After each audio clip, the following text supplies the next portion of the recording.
सृष्टि के प्रारंभिक काल में जब ब्रह्मा जी सृष्टि की रचना में लगे हुए थे, तब एक राक्षस हिरण्याक्ष ने उस कार्य में बाधा उत्पन्न की।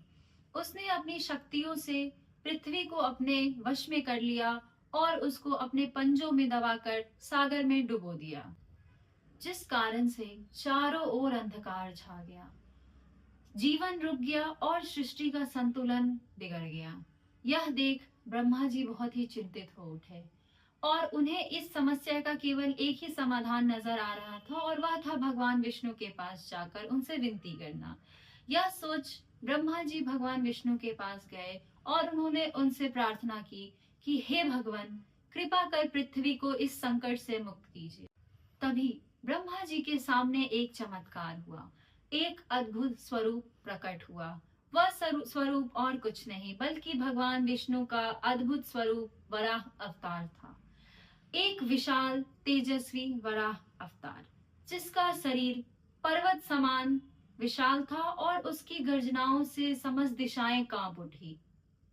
वराह अवतार ने सागर में प्रवेश किया और अपनी शक्तिशाली सूंड से पृथ्वी माता को खोज निकाला, परंतु यह इतना आसान नहीं था।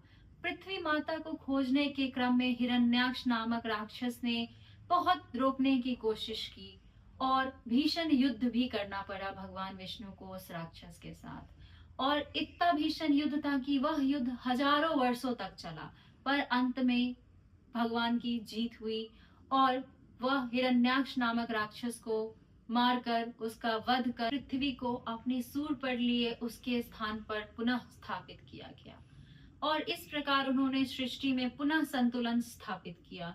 तो दोस्तों, यह थी भगवान विष्णु के वराह अवतार की कहानी।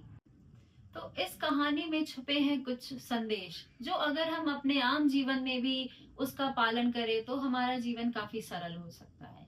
तो सबसे पहला संदेश यह है कि जब जब अधर्म बढ़ेगा तब भगवान स्वयं अवतार लेकर इस धर्म की रक्षा करेंगे। और साथ ही अंधकार चाहे कितना भी गहरा क्यों ना हो, अगर आप सत्य और धर्म का मार्ग अपनाकर आगे की ओर बढ़ेंगे तो आप हर अंधकार के ऊपर विजय प्राप्त कर सकते हैं।